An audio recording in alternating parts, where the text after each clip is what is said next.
Muito bem, estamos aqui na nossa programação Pode Isso, Dona Andréia, toda segunda-feira às 17 horas. Eu estou juntinho com vocês aí, nos assistindo, né, toda segunda-feira. E antes da gente começar o nosso bate-papo aqui super especial hoje com uma mulher incrível, que daqui a pouco vocês vão saber quem é. Antes disso, vai lá no nosso Instagram, vai lá na nossa rede social, no nosso YouTube, Andréia Vieira OFC, clica no joinha, se inscreve lá, tá bom? Porque a gente precisa do engajamento. Então, você, mulher que está nos assistindo, não deixe de fazer isso. Você, homem também, vovó, titia, todo mundo que está nos assistindo, vai lá, dá o seu like, clica lá, né? Se inscreve no nosso canal do YouTube, Andréia Vieira UFC, para a gente poder ter mais pessoas nos assistindo, ok? Tá bom? E outro recadinho que eu vou dar para você, mulher, você aí que está nos assistindo. Ah, quero ter uma renda extra, Dona Andréia. Eu não sei como fazer, porque eu não posso sair de casa, estou só dentro de casa. Então, entre em contato com a gente no telefone 21 97 666 21 97 666 0016. Você vai falar com uma das nossas assessoras e você vai saber como que você pode adquirir uma renda extra sendo executiva do nosso escritório AMV Assessoria Jurídica, tá bom? Entra lá em contato com a gente, que a gente vai te explicar direitinho como é que funciona. Não é necessário muita coisa para você fazer. Olha, com seu celular, você pode fazer muita coisa com ele, né? Trabalhar dentro da sua casa, no seu conforto, e ainda ganhar uma rendinha extra, tá bom? Então, entre em contato conosco pelo 21 97 666 0016. Tá bom, mulherada? E agora a gente vai falar com essa pessoa. Ó, vou só explicar. Ela é uma mulher casada, é jornalista, ela tem um monte de histórias para contar. E agora, gente, ela escreveu um livro. Então, eu vou estar falando hoje com essa amiga, né? Essa mulher empoderada aqui. Ângela, tudo bom? Tudo bom, querida. Ângela, fala pra gente, né, um pouquinho de você. Quem é a Ângela? A esposa, a mulher casada, a avó, a mãe? Antes da gente falar da Ângela escritora, obviamente. É uma mulher comum, aliás, eu me sinto até melhor do lugar que você está do que aqui, né? Porque eu sou jornalista, então o meu lugar é mais de perguntar, não de responder. Mas eu vou tentar me adequar aqui a essa nova posição aqui. É uma mulher comum, que trabalhava, que tinha uma família e que tinha uma espécie de um plano B, que era escrever. Mas ficava tudo guardadinho, por isso eu ia escrevendo, ia guardando. Eu tinha uma família muito engraçada, muito curiosa, cheia de histórias. Mas eu ia guardando aquilo tudo numa gaveta e eu ficava... Quando eu ficar mais velha, de repente...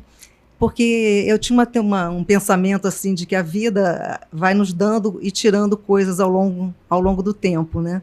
E depois de uma certa idade, ela começa a tirar mais do que dá. Então eu falei, bom, eu tenho que ter um plano B para depois de uma certa idade eu ter uma coisa que me dê prazer, alguma coisa que depois dos filhos criados, a vida mais ou menos construída, né, organizada, você ter alguma coisa que te motive, né? São quantos filhos, Ângela? São 3, são 2 gêmeas e um menino, um temporão de 25 anos, que é o Léo. Que legal! E todos já são casados? As 2 meninas, sim. São 5 netos. 3 de uma que mora em frente e a outra tem 2 netos que moram na Austrália. Olha que legal. Ainda tem que se dividir. Ainda de vez em quando ainda tendo que ir aqueles telefonemas de fuso horário, assim, de horas e de fuso horário. Mas isso tudo a gente vai administrando. Então, é mãe, é avó, é esposa, no lar também. Como que funciona isso, tendo que se dividir? O esposo entende? Ah, claro, eu também entendo a vida dele também, que é bem atribulada também. Então, a gente vai se organizando. Agora, eu sempre fui uma pessoa muito curiosa, então, além de estudar, de fazer pós em políticas públicas, e depois eu fiz uma pós em propaganda e marketing, mas aí, de repente, eu me interessei por tarô, aí eu fiz um curso de tarô. Olha. De repente, eu me interessava por conciliação, aí fiz um curso de mediação de conflitos. Muito bom. Eu fui ao longo da vida estudando um monte de coisa diferente. E isso tudo casada. Isso. Tudo sem deixar de fazer as tarefas do lar, sem deixar de ser esposa. Isso. Porque só para reduzindo aqui, cortando um pouquinho, ela, além de ser esposa, gente, a gente não vai falar sobre isso, mas só tocar nesse assunto, porque tem que tocar, não adianta. Claro. Ela é esposa do ministro da Previdência, né, gente? Do Lupe, Carlos Lupe. Então, eu imagino que não deve ser uma vida muito fácil também. Ao longo do tempo, não foi também uma vida tão fácil de ter um homem de vida pública, né? Então, isso também te ocupou o tempo também, né? Também, claro. Essa coisa de administrar. Claro. Não ter só um esposo que trabalha e tem um horário fixo, que trabalha numa fábrica, numa empresa. É um esposo que tem uma vida pública e uma rotina que gosta daquilo ali que faz. Claro. Né? Então, assim, se dividir também nisso te fez administrar mais ainda o seu tempo, não? Mas a política também me chamou muito tempo atrás também, né? Desde a época do Brizola, aquilo me chamou a atenção. Você também gostava disso? Eu gostava de política, eu gostava desse meio. Eu me envolvi na época nesse projeto do Brizola, do Darcy Ribeiro, do CIEP. Você já era jornalista nessa época? Já era jornalista, mas me encantei com esse mundo, com essa proposta que poderia ter sido uma solução muito bacana para a cidade. Se essa proposta dos CIEPs tivessem vingado, eu acho que teria sido uma proposta muito interessante para o nosso estado, até para o nosso país, né? Infelizmente acabou e tudo, mas aquilo tudo foi me chamando. E eu sempre quis o novo, eu sempre fui muito curiosa. Sim. E sempre quis fazer coisas diferentes, conhecer coisas diferentes, pessoas diferentes. Agora, Ângela, me diz uma coisa, porque assim... você já falou para mim, não vamos revelar a sua idade, mas você já falou para mim que passou dos 60, correto? Sim, então, claro. isso aí a gente pode falar, claro, né? Sem problema. Mas aí, eu penso o seguinte, eu, na minha época, já era uma coisa. Você, na sua época, eu acho que ainda era um pouco mais difícil. A mulher, eu não sei, eu só estou dizendo, e aí você vai me responder isso. Talvez fosse um pouco mais difícil uma mulher com a mentalidade da sua para frente, né? Querer interagir com tudo, querer desbravar, querer conhecer, querer ser autônoma naquilo que fazia, mesmo estando casada, mesmo com filhos, você já queria ser dona de si, queria ser dona dos seus projetos, daquilo. Mas naquela época, naquele período de vida, porque isso vamos dizer que a gente está falando de 40 anos atrás, praticamente era eu nascendo e você já querendo desbravar o mundo. Era difícil mesmo? Era complicado ter, ou não? Eu acho que na minha época muito menos, né? Eu acho que a minha mãe já começou a desbravar mais, porque a minha mãe era funcionária pública, concursada. Então, ela já veio desbravando. Minha mãe foi uma das primeiras a entrar com um desquite, a conseguir um desquite, na época que mulher desquitada era visto com olhos muito estranhos, correto. Entendeu? Eu cansei de ser convidada para festas, mas quando descobriam, ela é filha de uma mulher desquitada, aí dava um jeito de desconvidar, entendeu? Então, ela viveu muito mais isso do que eu. Eu já peguei um outro momento já, da mulher já mais trabalhando, mulher já mais na rua, trabalhando fora. Então, vieram pessoas antes que passaram por momentos piores e que desbravaram esse. Você já não teve tanta foram abrindo esse caminho. Você já não teve tanta dificuldade? Não, eu acho que não. Nessa sua busca de ser para frente, na busca de... Não sinto essa dificuldade, não, de ser mulher. Eu fui muito jovem em algumas situações, entendeu? Que aí você tinha que se impor, né, de alguma forma. Eu fui secretária do prefeito da cidade do Rio de Janeiro, vamos dizer assim, muito jovem, com 28 anos. Então, eu tinha que me impor, a pessoa chegava e eu tinha que me impor, me colocar de uma maneira que ela entendesse que eu sabia o que eu estava fazendo ali, que eu não era uma garota boba ali à toa. Eu sabia o que eu estava fazendo ali, eu sabia qual era o meu trabalho. Então, a mulher, eu acho que de uma maneira geral, ela enfrenta esse tipo de coisa, assim, ela tem que se impor, ela tem que, nos lugares de trabalho, em tudo, a mulher tem que saber se colocar, tem que saber se impor, né, de alguma forma. Você acha que esses princípios brizolistas também te ajudou muito nesse Ah, também, né? Você conheceu uma pessoa como o Darcy Ribeiro. Você esteve com ele, caminhou com Darcy? Sim, eu conto histórias, né? Tem, no livro também tem. No livro tem histórias minhas com Darcy, com Brizola. Era uma coisa muito rica, né? Você, como jornalista, você saía para fazer uma entrevista com o secretário de Cultura, e você dava de cara com Darcy Ribeiro. Quer dizer, era uma coisa muito rica. Darcy Ribeiro, em 15 minutos de conversa, ele revirava seus neurônios pelo avesso. Era uma pessoa intensa, rica de conhecimento. Hoje em dia as coisas empobreceram um pouco. Não sou saudosista, não. Eu gosto do momento, é o agora. É o né? agora. Mas é realista. Mas é realista, entendeu? Empobreceu muito as coisas, as pessoas, né? No meio político, empobreceu muito. Até porque é um reflexo da sociedade, né? Então, de certa forma, as coisas foram... Mas essa decadência também vem na música, vem na cultura, vem em tudo que é... Vem até na vestimenta também. Eu acho que vem em forma de cultura, né? Na sociedade, de uma maneira geral, né? Na sociedade, de uma maneira geral. Tá, mas fala para mim, então, Ângela. Então, você é a dona de casa, a mãe, a jornalista, que aí... dentro de si, sempre teve, em alguma parte da sua vida, o desejo de iniciar uma literatura. É isso? Na verdade, eu acho que a escrita vem da leitura. Eu acho que, geralmente, quem escreve, lê. E eu sempre gostei muito de ler. Eu comecei lendo gibi, quando criança. Aí, depois de gibi, eu comecei a ler Agatha Christie. Comecei... aqueles livros que são de leitura fácil, né? Isso. Então, eu comecei a ler Agatha Christie, comecei a ler livros de mistério. Aí, fui me apaixonando pela leitura, Monteiro Lobato.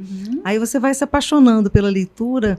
E muitos clássicos até que eu li na época, que eu achei que nem tivesse absorvido, mas com o passar dos anos, quando você começa a escrever, você vê que está tudo ali dentro de você, né?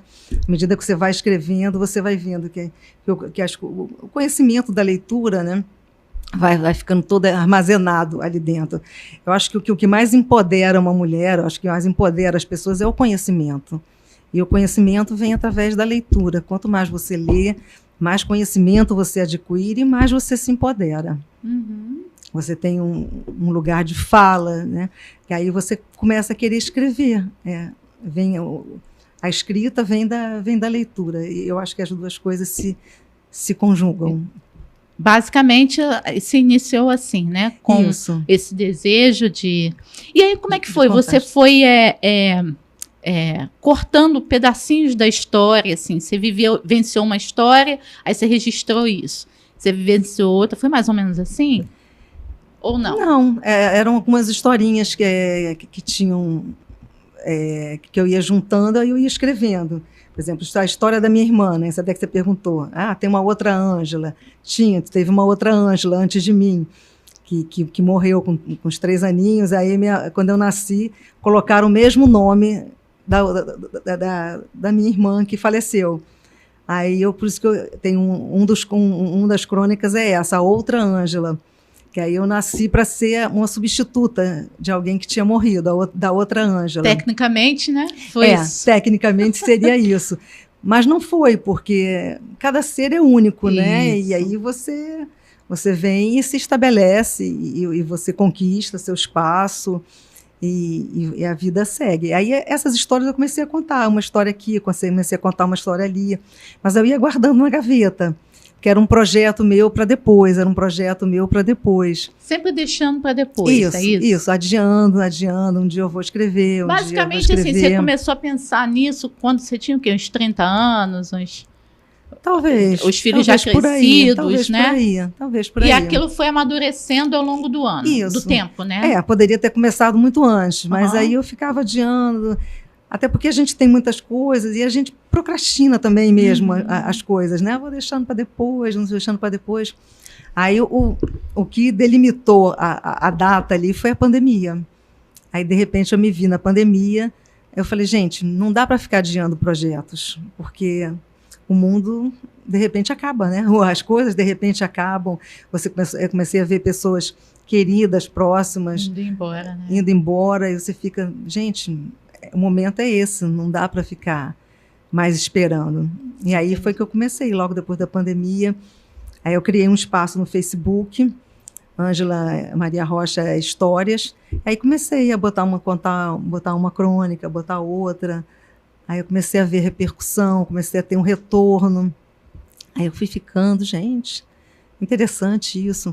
Aí comecei a continuando. Ângela, você acha que assim, você foi se redescobrindo através dessas escritas, assim, você foi com certeza testando como se fosse fazer uma comida, vou testando cada sabor, cada tempero, e ali você foi se redescobrindo nesse novo universo, essa nova Ângela, vamos dizer, é isso? Exatamente isso. Ai, gente, que legal. Eu fui me redescobrindo, fui descobrindo, fui trazendo de volta para a minha vida pessoas que eu não via há centenas de anos, começaram a me reencontrar no Facebook. Através da escrita, isso. Aí eu comecei a achar aquilo tão interessante, você se redescobrindo, né? E, ao mesmo tempo, comecei a chegar em lugares que eu nunca imaginei. Comecei, por exemplo, a ter retorno de Maputo, na África, pessoas Tinha pessoas lendo o que você escrevia. Isso, lendo e curtindo e dando um retorno, e eu lendo as coisas que eles escreviam também, me encantando também. Quer dizer, fui renascendo, eu coloco como um renascimento. Foi uma outra pessoa que foi renascendo ali. Mas aí eu faço a pergunta agora para jornalista, porque você é jornalista. Quem sou eu, né? Eu não sou jornalista. Mas, assim, você acha que a escrita, ela tem um poder? Você acha não? Você entende isso, sim? Com certeza. A escrita, ela tem a linguagem, né? Ela tem o poder de alcançar ou algum público, ou, no seu caso, diversos públicos. Você entende assim? Claro.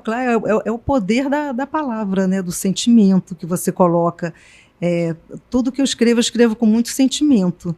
Inclusive, eu comecei a ver que as pessoas gostavam, curtiam mais os textos até, vamos dizer assim, mais doloridos, os que eu me colocava mais, histórias mais pessoais, do que quando eu contava a história de uma terceira pessoa, quando eu contava uma história mais engraçada, as pessoas curtiam mais as histórias pessoais, né? Uhum. As pessoas querem ver a vida da gente um pouco, né? Isso, querem... que elas se identificam, né? Porque são parecidas, né? Na verdade, né? Eu acho que as vidas são parecidas. E você sabe que às vezes eu penso que as pessoas têm vivências, né? São as vivências que são parecidas umas com as outras, mas elas talvez não tenham a coragem de verbalizar ou de expor, e também, às vezes, elas acham que é só elas que têm. Eu já pensei nessas duas coisas já. Por que eu estou te falando isso? Porque quando eu comecei a estar em alguns lugares falando sobre determinados assuntos, como violência, a criança que foi violentada e que ela guarda isso para si, e que quando adulta ela apresenta, né, comportamentos porque foi violentada quando criança, e ela não consegue pôr isso para fora. E eu comecei a dar palestra sobre isso. Eu percebia que naquela plateia, ou naquele lugar onde eu ia, sempre tinha um grupo de mulheres na mesma situação da qual eu estava verbalizando ali, do assunto que eu estava falando. E elas, no anonimato, no off, me procuravam. Olha, dona Andréia, aconteceu isso comigo. O que você falou tem sentido, eu vivenciei isso, eu vivi. Então, mas isso é eu falando, né? Eu ali agora, o seu livro, a sua história, que daqui a pouco também você vai explanar mais sobre isso, é essa verbalização escrita. Isso. De pessoas que também viveram alguma parte dessa coisa, do que está escrito, mas que talvez não tenham a coragem de falar, ou passa por despercebido. Você não acha isso também? Claro, porque a rede social também é uma faca de dois gumes, né? Sim. Você posta um texto, às vezes repercute bem, às vezes não, às vezes as pessoas... Eu nunca tive, assim, problema, só uma vez que eu postei um texto e tirei, porque eu vi uns 2 ou 3 comentários que eu achei estranhos, e eu não quis entrar em embate, e eu achei melhor tirar. Mas, na maioria das vezes, eles são bem recebidos, eles repercutem bem, as pessoas curtem. Mas é exatamente isso que você falou, as pessoas guardam para si dores, né? guardam para si. Essa coisa do abuso, então, é a mais, vamos dizer assim, um clichê horroroso, mas é isso mesmo, Eu não imaginava, quando eu comecei agora, eu estava até te falando antes da gente começar, né, que eu estou fazendo circuito, e isso vai voltar, porque eu entendi que como cidadã, eu preciso fazer alguma coisa, né? Nós mulheres, já que a gente está nessa chuva, vamos dizer, para se molhar, né? Então eu decidi separar uma partezinha da minha vida, que sejam algumas horinhas no mês, mas para me dedicar a esse fim. Então, eu não imaginava que, quando eu discursasse sobre esse assunto, eu encontraria tantas mulheres na mesma situação. Porque, não estou brincando, assim, vamos dizer que numa plateia de 100, pelo menos 20 me procuravam. Assim, para mim, isso é um absurdo. De muita mulher que na infância foi abusada, foi violentada, não falou isso para ninguém ficou sabendo, ou quem sabia não tocou para frente, o abusador não foi preso, enfim, nada aconteceu, aquela mulher cresceu, aquela menina cresceu, virou uma mulher e está com uma vida totalmente complicada por conta de alguma coisa que não tratou lá atrás. E às vezes, a gente vem dando essa palestra, vem falando alguma coisa a respeito do feminicídio, ou do abuso, ou disso, daquilo, e parece que as feridinhas vão aparecendo assim, né? E eu vejo que talvez, né, nesses contos, né, nessas histórias, que são vários tipos de histórias, né? São vários tipos de assunto, talvez isso também desperte em mulheres, ou em homens, ou numa sociedade geral, esses pontos, alguns pontos, pode ser pontos positivos, possam ser pontos negativos, não? Com certeza. Você desconstrói também alguns mitos, né? Algumas coisas de o casamento tem que ser aquela coisa perfeita que às vezes não é. Eu desconstruo a relação do meu pai com a minha mãe, que era uma relação tóxica. Eu conto histórias, entendeu? De como aquilo me afetou, de como aquelas histórias me afetaram. Isso tudo tem eco, né? Porque muitas pessoas passam por coisas parecidas, coisas semelhantes. E sempre procuro colocar de uma maneira, uma linguagem mais simples possível, uma linguagem bem coloquial. Eu sempre tive em mente que eu tinha que escrever para pessoas que não gostam de ler. Aí as pessoas falam, mas isso é estranho, como é que você vai escrever para quem não gosta de ler? Eu falei, justamente por isso, eu quero chamar essa pessoa, entendeu? Para ela ler um texto curtinho, para ela ler um texto que de repente alguma coisa ali chame a atenção dela, para depois ela passar para outras coisas, ela passar para outros livros, eu fico tentando chamar a atenção de um leitor que não está acostumado a ler, que não está acostumado, que não tem esse hábito, né? Que a leitura também é um hábito. Não, entendi perfeitamente. Olha só, pessoal, você que está nos assistindo, né? Fica aí já ligadinho, dá o seu joinha, aperta lá o sininho, se inscreve no Andréa Vieira UFC para a gente ter mais engajamento. Então, olha só, pessoal, eu estou aqui com o livro da Ângela que diz Gavetas de História. De histórias, né? E aí, a primeira coisa, Ângela, quando eu vi, né, que eu fui lá no seu lançamento, enfim, e aquilo me chamou a atenção, porque assim, Andréa, mas eu acho que isso também passa para todas as mulheres, todo mundo tem uma história. Tudo nessa vida é uma história. Se a gente entrar num transporte público, a gente vai ouvir várias histórias. Tem pessoas ali contando tudo. Qualquer lugar que a gente entra, assim, e eu sou a pessoa curiosa ainda. Vamos dizer fofoqueira, não, gente. Eu sou a curiosa. E aí, outro dia até me chamou a atenção. Estava eu e meu esposo no carnaval em Bracuí. E a gente estava aguardando um amigo, porque ele ia nos levar de barco até um local. E a gente estava aguardando ele ali. E tinha um grupo de pescadores na beira da praia. E aí, como quem não quer nada, eu sentei num banquinho, né? Eu tô aguardando um amigo. Mas, de verdade, para ouvir a história. E eles começaram a falar, não, que lá no morro tal, não sei o quê, a chuva derreteu lá, o barro, não, que não sei o quê. Então, O seu livro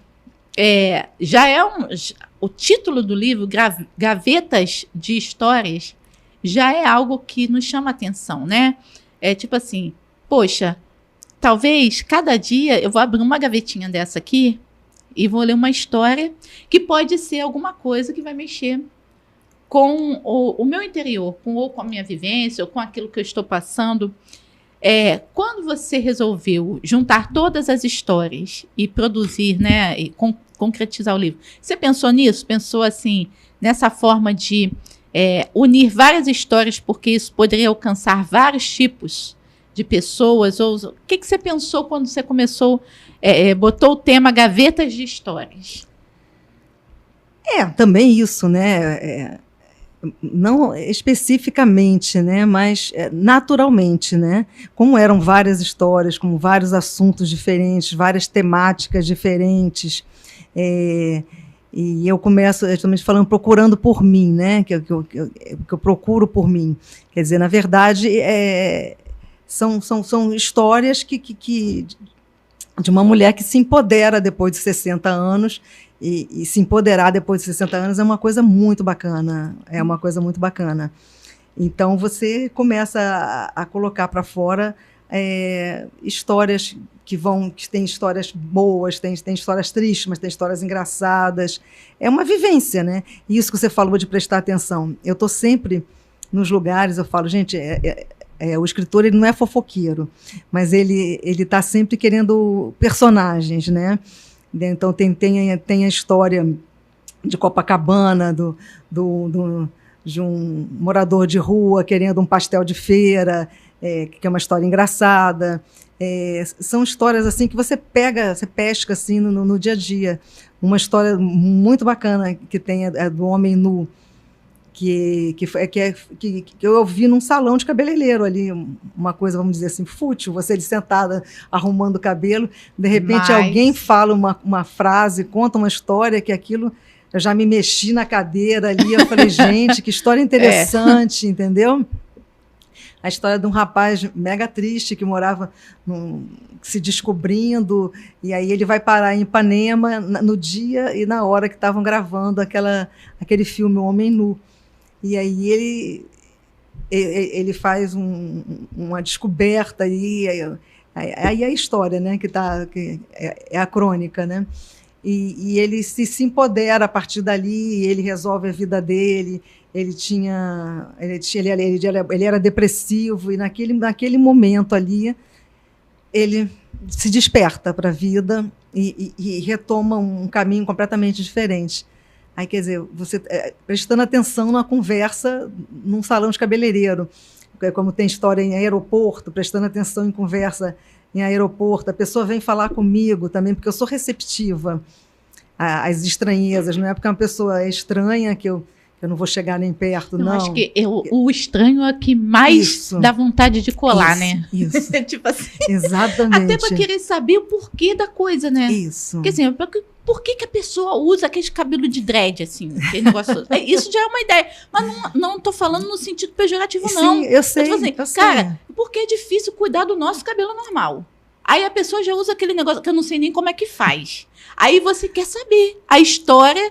Como que ela lava aquele cabelo? Como que passa o shampoo? Se vive tantos dias assim? Se sente calor? Não. Então, é um exemplo que eu estou dando, mas que para eles podem ser uma vida normal, mas que, às vezes, para mim, me causa uma estranheza, ou para você, ou para outras pessoas, ou não. Ou uma coisa até mais radical, dos piercings, das tatuagens, não sei.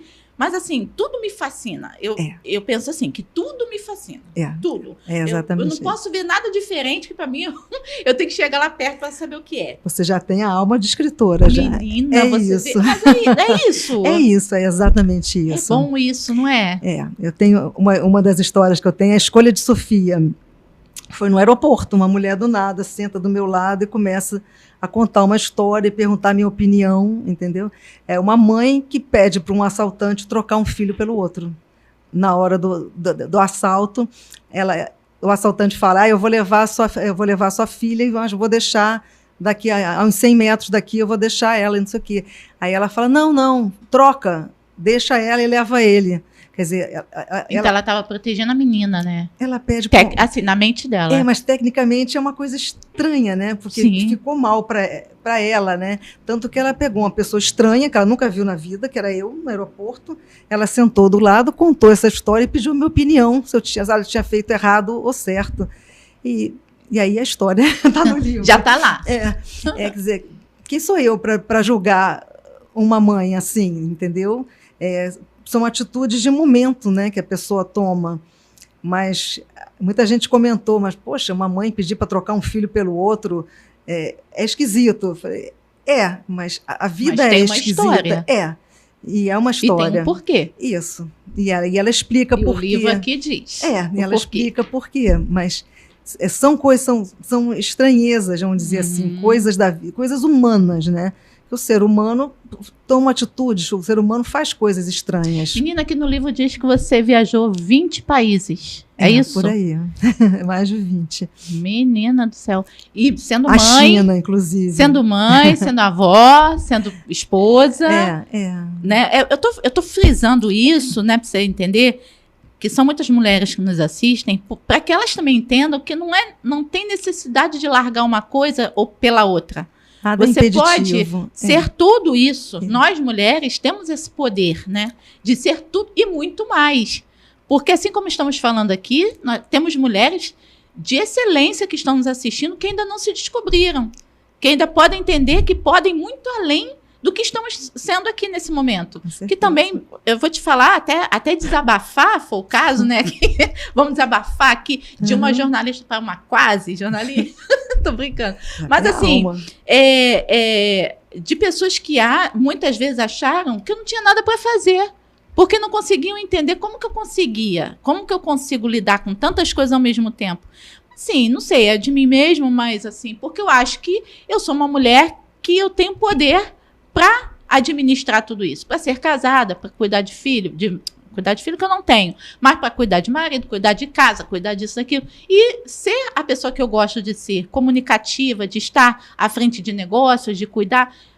Então, nada me resta. E ainda passeio, me divirto com meu esposo, e vivemos a nossa vida. Então, assim, dá para, assim, no meu entender, para a minha vida, eu consigo. E aí, essa imagem, essa mensagem que eu também quero trazer para as mulheres, que nós estamos aqui com a nossa convidada hoje, que se descobriu uma nova mulher, né?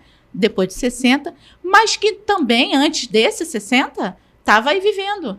Porque, amiga, 20 países não é pouca coisa. Não, mas né? Qual foi o país que mais te chamou a atenção? Dessas viagens? Porque alguma coisa tem nessa história aqui nesse livro. Com certeza. Dessas viagens. Tem várias. Eu acho que eu colocaria assim, um top 3, né? Top 3. Primeiro a China, depois Angola. E depois... primeiro a China, depois Angola... Depois nem me lembro mais. Mas Angola que é uma particularidade, né? Porque é um lugar muito sem conforto, é um lugar com dificuldade de transporte, com dificuldade de tudo. Mas eu me encantei pelo povo, eu me encantei por aquela alegria, por aquela alma alegre. As pessoas, um país com 30% de pessoas com acesso a saneamento básico, os lugares, uns engarrafamentos horrorosos, não tinham transporte. A alimentação também eram precária, umas vans né? horríveis, caindo aos pedaços. E mesmo assim, as mulheres eram coloridas, carregavam um filho nas costas, um filho na frente. E eu ficava olhando aquilo, e eu comecei a tentar interagir, mas também eu fui na época, ainda é uma ditadura, né? Então, você não podia tirar fotografia, você não podia... Elas tinham medo, você via o olhar de medo naquelas pessoas, mas você via também a alegria, você via também uma força, aquelas mulheres de Angola, né? Que o Chico... Isso. Aquelas mulheres eram fortes, eram empoderadas. Eu achei aquilo muito bonito. É um dos meus textos. E a China pela questão cultural, né? Que é uma coisa fantástica, né? Um lugar uma cultura totalmente diferente da nossa, um povo que tem uma vida completamente diferente da nossa. E também Cuba. A Cuba seria o top 3, que eu também fiquei encantada com Cuba. Mesmo com toda o que se fala, né? As diferenças culturais. É justamente o que me chama a atenção, que você fala, que te chama também. Você chegar num lugar que tem, por exemplo, em Cuba, eu entrei numa farmácia e pedi um band-aid. Aí a mulher me perguntou, quantos band-aids você quer? Aí eu falei, uma caixa, naturalmente, né? Aí ela falou, não, ninguém precisa de uma caixa de band-aid. Quantos exatamente você precisa? Aí eu falei, misericórdia. Aí eu botei a mãozinha assim, falei, 4, assim, né? Será que é muito? Com medo, né? Tá com medo. 4, será que é muito? Aí ela descartou numa cartela 4 band-aidzinhos e me vendeu. Quer dizer, é uma diferença cultural absurda. Aqui a gente vive o desperdício, né? Sim. Aqui a gente compra uma caixa, usa 2 e depois larga a caixa lá e se perde. Aqui a gente não tem esse apego, né? Essa coisa do controle dos excessos, né? A gente aqui é excesso de tudo, né? Isso impressiona, isso me chama a atenção.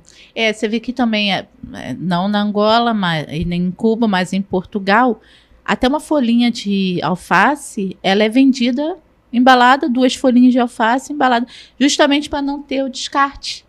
Aqui a gente compra o alface inteiro, no final da feira, pode observar que as pessoas jogam o que ficou molinho, o que ficou não sei o que, joga fora, né?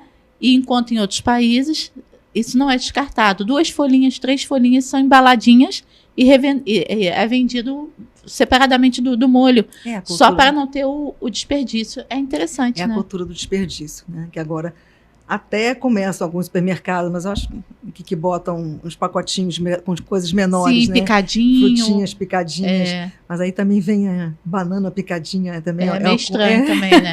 A pessoa não poder descascar uma banana. Pra gente é estranho também, né? Pra gente não estar acostumado com isso, né? Não. Já é estranho. Já é engraçado. Mas fala pra mim. Então, assim, você viajou bastante, contou também essas histórias, né? Além dessas histórias de viagens, de pessoas, de vivências, né?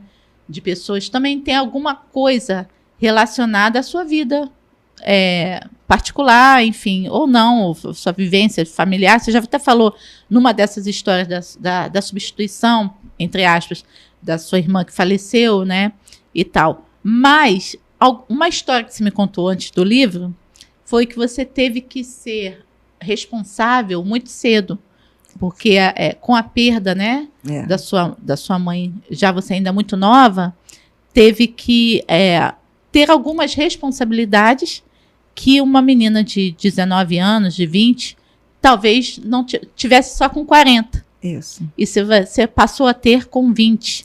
Essa responsabilidade teve a ver com ser responsável por toda a família, ou assumir essa coisa de matriarca, ficou no lugar da mãe, ou a sua responsabilidade foi realmente a ausência da mãe enquanto muito nova, e você guardou aquilo, reprimiu aquilo? Na verdade, já vivíamos só nós duas, né? Porque ela era desquitada, ela era divorciada, ela se desquitou e depois se divorciou. Não tinha irmãos? Mais velhos. Bem mais velhos. Então eu fiquei só. Então, de repente, de um dia para o outro, você me viu com 19 anos, sozinha, fazendo um estágio num jornal pequeno.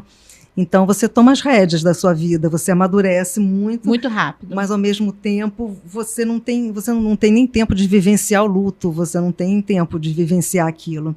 Que então, aí foi o que desencadeou deixam sequelas, né? Desencadeou também uma síndrome de pânico. Aí eu tive, durante anos, uma síndrome de pânico. Que já casada? Não. Eu já conheci meu marido, eu estava em plena síndrome de pânico. Aí eu fui continuando, porque assim, não era uma coisa aguda, né? Tinha períodos agudos, né? E tinham períodos que estabilizavam um pouco. Aí você seguia com a vida. Aí depois, de repente, dava uma caída. Aí radicalizava. Aí eu me trancava em casa, não conseguia ir nem até o jornaleiro, ficava trancada. Aí dava uma melhorada, aí você tentava... Tocava a vida um pouco. Mas era uma coisa, assim, muito marcante e cheia de gatilhos, né? E você, na época, ouvia muito aquela coisa, mas a mulher é jovem, bonita, tem casa, tem marido, tem filho, todo mundo com saúde. frescura? Não, não é frescura. Você não tem controle sobre si mesmo, você não tem controle de uma coisa como essa. E em 1980 não tinha nem livro sobre isso, nem literatura sobre isso quase. Então você meio que tinha que ir se tratando na tentativa e erro, né? Você vai tentando fazer uma coisa, aí volta, você dá 2 passos para frente, aí dá um passinho para trás. Eu mesma, aos poucos, é que fui me tratando e conseguindo vencer isso. Mas foram, assim, anos. Eu acho que eu só me percebi curada da síndrome de pânico porque você tem uma zona de conforto, né? A zona de conforto era a minha casa. Então, eu fazia tudo mais ou menos de maneira que eu ficasse perto de casa. Até que um dia eu estava na China, sozinha, dentro de um táxi, com um cartão na mão, entregando para o motorista. Meu Deus do céu, sem falar absolutamente nada da língua dele, nem ele da minha. Estava sozinha? Sozinha, dentro de um táxi. Eu estava com 2 amigas, mas aí elas ficaram e eu segui sozinha. Aí eu falei, meu Deus do céu, como é que eu vou... Aí foi que eu me toquei. Eu falei, gente, eu estou o mais longe impossível da minha zona de conforto. Eu estou do outro lado do mundo. E eu estou bem, eu estou no controle de mim mesma. Eu estou tranquila, vou chegar no hotel, ele já olhou o cartão com o endereço, ele vai me levar lá. Aí eu falei, gente, eu estou curada. Uhum. Eu não tenho mais também, isso. Né, amiga? Pelo amor de Deus. A pessoa sai de uma parte do mundo, vai para outra parte do mundo, achando que está doente. E quando chega lá, que se tu realmente, pô, né? A minha zona de conforto, na verdade, sou eu mesma, né? É verdade. Cada um de nós, a zona de conforto da gente é a gente. A nossa força, eu acho que está dentro da gente mesmo, né? É a gente descobrir onde é que está essa nossa força, né? Essa força minha está vindo um pouco pela escrita, de outras pessoas pode vir através de um trabalho manual, de outras pessoas pode vir na rua conversando com alguém. Cada um de nós tem uma força. Tem uma força. E é você descobrir qual é essa sua força e doar. Eu acho que é importante você doar essa sua força. Porque quando você doa, você gira, agrega. Né? Você faz a roda girar. A energia gira. A energia gira e você começa a agregar, né? Quando você começa. É, porque assim, eu ouço muito isso de mulheres. Ah, dona Andréia, eu não tenho mais força, não tenho mais coragem. Ah, isso fica para você, dona Andréia, que ainda está mais nova que eu, você desbravar. E eu olho para a pessoa e, às vezes, na maioria das vezes, eu vejo a pessoa muito superior a mim. Mas a pessoa não se vê assim. Não se enxerga. Ela se coloca para baixo, né? E aí eu digo aí nisso assim, numa questão até de missão mesmo. E a minha missão com aquela pessoa é dizer para ela que ela pode alcançar mais coisas ainda do que eu já alcancei. Até porque eu vejo isso, esse potencial e tal. E a pessoa, a mulher, na maioria das vezes é mulher que a gente conversa, e ela se coloca. Então, assim, essa programação de hoje, ela é importante para que as mulheres entendam a força que elas têm, né? E que podem ser muito além, podem ir muito mais adiante do que só se ver dentro de um ambiente quadrado, ou de um domínio masculino, ou de se ver somente dona de casa, que é legal, mas que podem ser muito mais do que isso e produzir muito mais. E assim, Gavetas de Histórias, eu penso que tenha mensagens aqui que podem trazer às mulheres essa vivência, essa experiência de que podem ir muito mais além, podem visitar até 40 países, podem ouvir muito mais de 1000 histórias, podem criar suas próprias histórias, seus próprios personagens, não é mesmo? Com certeza. Não importa o que é, qual é o seu potencial, a sua força, você tem que descobrir isso e ir em frente, né? A primeira concurso literário, aí eu me inscrevi, aí eu ganhei, a pessoa ligava e eu ficava, é comigo? Aí eu levei um tempo, eu falei, mas vem cá, você está falando de passagem, porque eu ganhei alguma coisa? Ela falou, ganhou, você tinha... Legal! Aí eu falei, nossa, foi a primeira vez que eu me inscrevi no concurso, aí eu fui até Brasília, fui com meu filho, a gente foi lá, foi receber o prêmio. Aí eu falei, gente, que bacana. E com uma história, com uma crônica chamada O Baú, que era um baú da minha mãe. que ela passou que eu conto que ela guardava um monte de coisa naquele baú e eu perguntava, mãe, vamos botar essas coisas do baú aqui, eram enfeites, eram toalhas, e eu dizia, vamos botar para usar essa toalha, né? E ela dizia, não, eu só vou abrir esse baú no dia que eu tiver a minha casa e for feliz. Aí eu ficava, como assim, minha mãe, né? Não é a casa da minha mãe, ela não é feliz. Eu era criança. E depois que ela morreu, aquele baú ficou para mim. Ah, meu Deus, ainda tem mais essa história, né? É. E, gente, olha só, deixa eu só falar com vocês que aqui diz, ó, que em 2022, né, é o que ela está acabando de falar aqui, ela recebeu o seu primeiro prêmio literário da Secretaria Nacional de Promoção e Defesa dos Direitos da Pessoa Idosa, que foi em Brasília, né? E só para lembrar que não é porque ela é esposa de ministro, mas é porque o conteúdo do livro, né, e as suas histórias e o seu projeto de vida aqui como mulher é a que levou a ser, né, a ter essa premiação que poucas pessoas eu acho que têm também, né? Foi no governo anterior, né? E ainda lembrando, que eu ia falar isso, que você me fez lembrar, que foi ainda no governo anterior. Então, tipo, o Lupe nada tem a ver com... Tá, Lupe? Você nada tem a ver com essa história desse momento. Esse momento aqui é da Ângela e eu acho isso fantástico.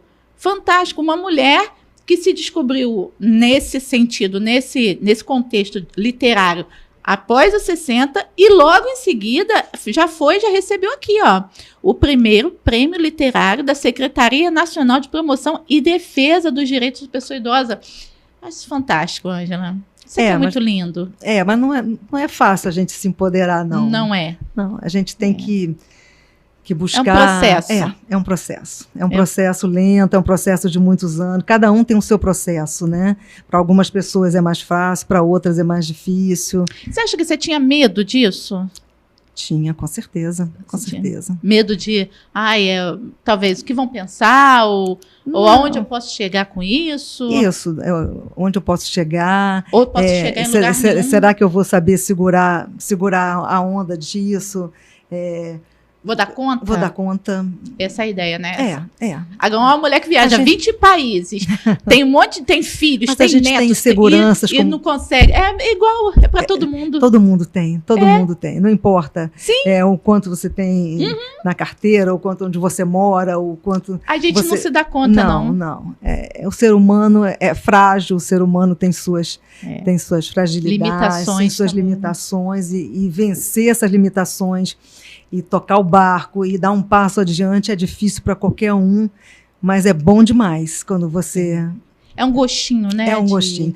Tudo que vale a pena tem que dar uma dor de estômago, tem que dar uma ansiedade, senão é corriqueiro, senão não vale a pena.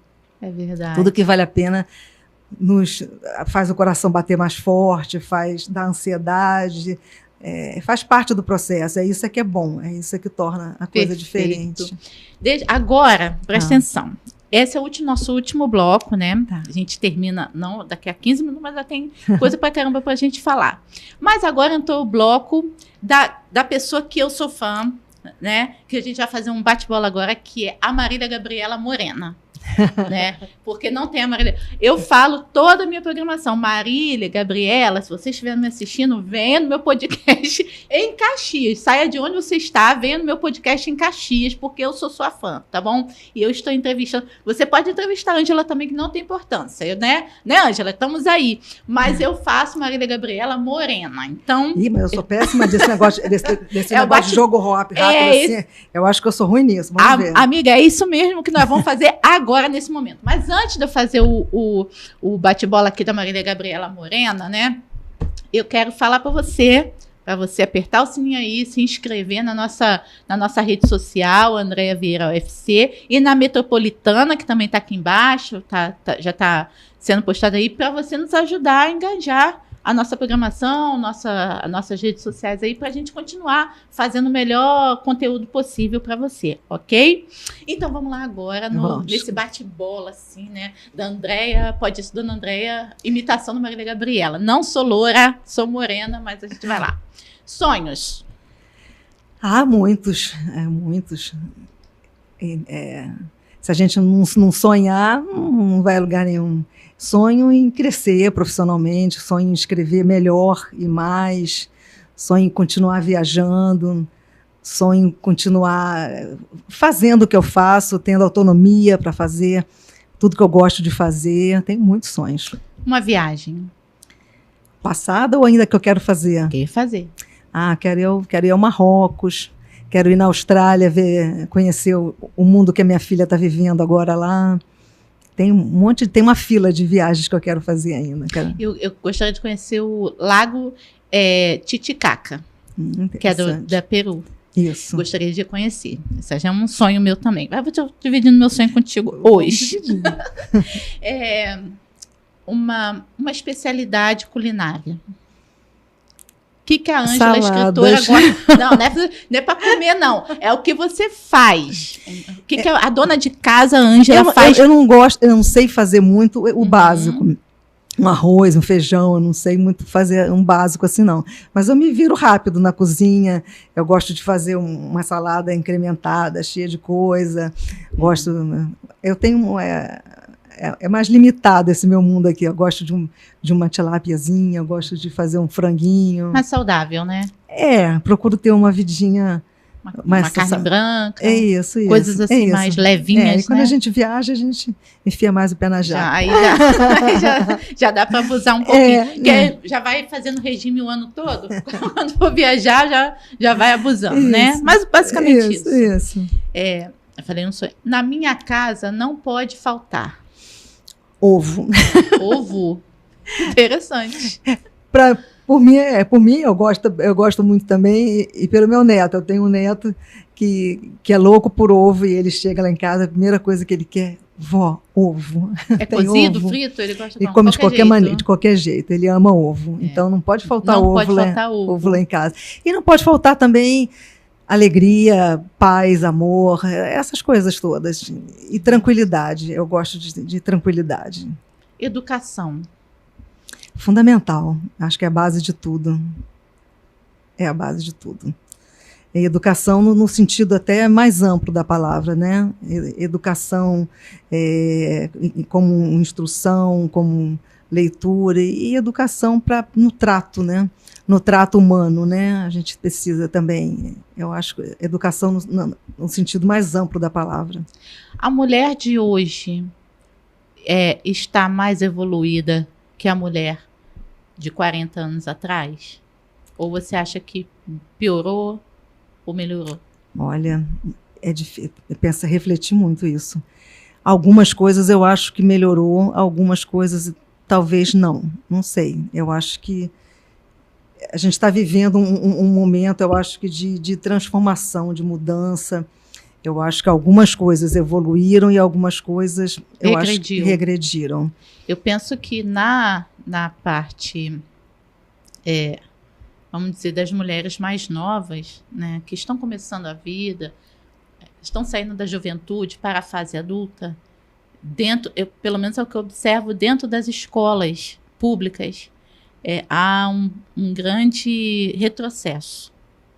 Eu penso, assim, por estatísticas, que há um grande retrocesso, pelo menos nesse perfil, em tudo, na questão da preservação, na questão da privacidade, na questão dos sonhos, dos projetos para o futuro, na questão da sua autoestima mesmo, do seu perfil como mulher, né, da sua vida íntima de mulher, seu posicionamento.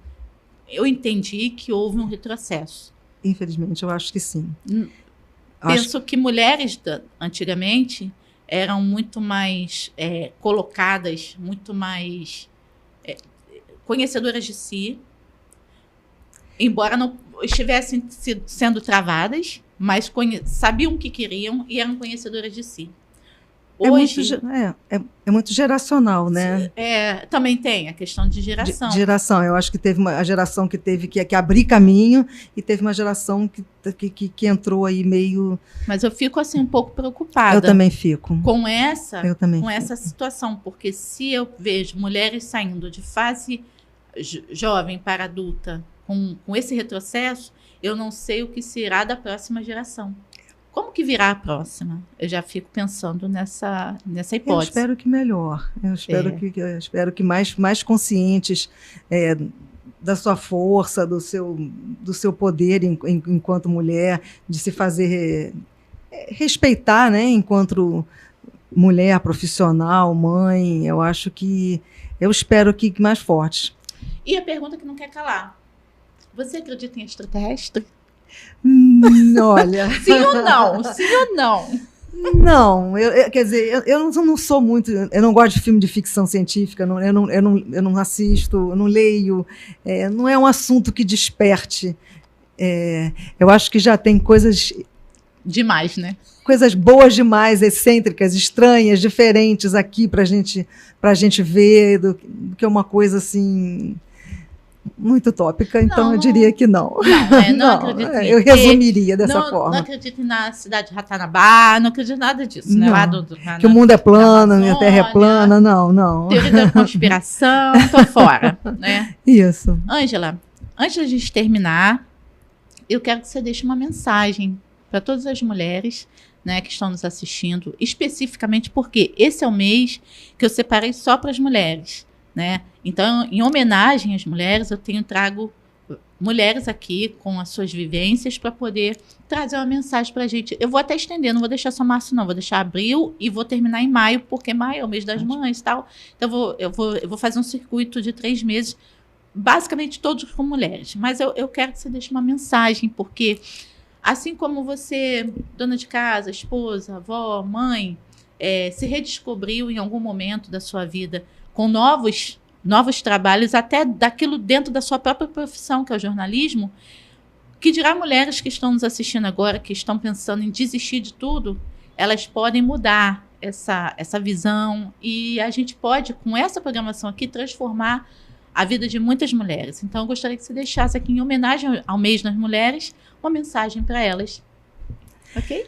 Eu acho que nunca desista de si mesmo, nunca deixe de acreditar em você, veja o seu potencial, alguma coisa que você goste e que você nunca tenha feito, comece a fazer, empreenda, ou simplesmente saia na rua, comece a conversar com outras pessoas.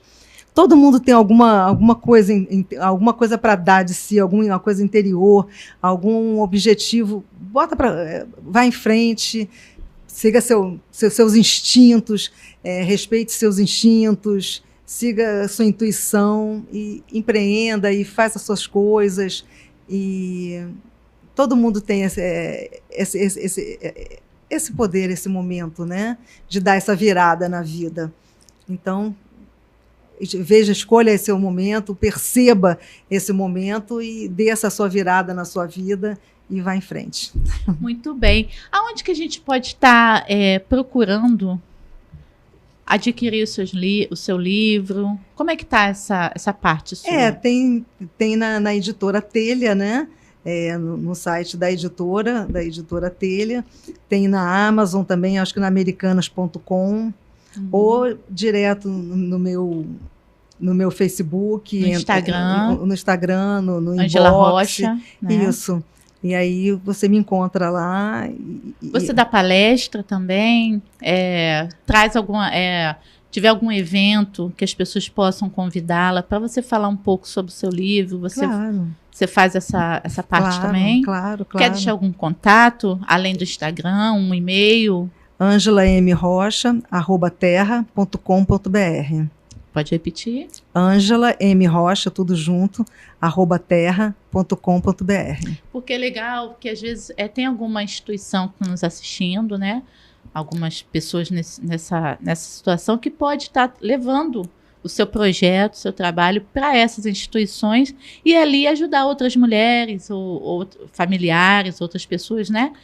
Com as suas histórias aqui, porque eu achei tão interessante aqui, né, algo, e eu vou ler aqui, ainda temos um tempinho, para que as pessoas possam entender um pouquinho. Gente, olha só, procuro por mim em cada texto postado e nos que ainda serão escritos. Procuro por mim em cada personagem, real ou fictícia, a quem dou vida quando conto suas histórias e revelo seus segredos. Procuro por mim até naquelas imaginárias que sequer conheci. Todas coexistem, enredadas dentro de mim. Foi necessário silêncio para ouvi-las. Andei assim, procurando por mim para encontrar você. Seja bem-vindo. Eu achei isso tão lindo, assim, até de arrepiar mesmo, sabe? Assim, parece que eu tô aqui. Quando você fez esse resuminho aqui, né, vamos dizer, né? Aham. Esse resumo aqui, antes de iniciar a leitura, que a gente já vai ler logo aqui na capa. Isso. Então, parece que tá falando comigo, né? A ideia é essa, né? É chegar até o coração de alguém. Quer dizer que o meu grande sonho, aliás, é isso que você perguntou do sonho, meu grande sonho é esse, era chegar até o coração de alguém. Era que alguém lesse algum desses textos e se emocionasse, e se tocasse, chegar ao coração de alguém.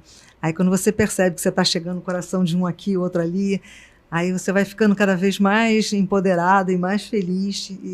E mais realizada. Isso, claro. Dentro daquilo que você se propôs a fazer. Com certeza. Que é magnífico. Olha, eu te desejo tudo de bom. Obrigada. Muito sucesso na sua nova empreitada, né? Como a mulher escritora, né? A jornalista escritora Ângela Rocha.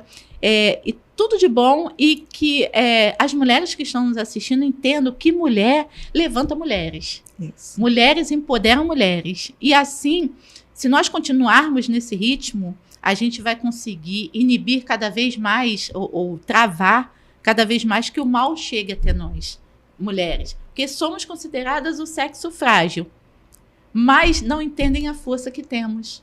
Com certeza. E quando unidas, ainda somos mais. Com certeza. Okay? Foi um prazer Igualmente, querida. ter você aqui. Igualmente, adorei. Você que está nos assistindo, não percam. Semana que vem teremos mais uma convidada aqui, mulher, nos assistindo. Lembrando sempre que estamos numa grande obra e nós não vamos parar.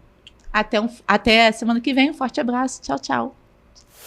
Você está assistindo a TV Metropolitana Rio, Canal 2.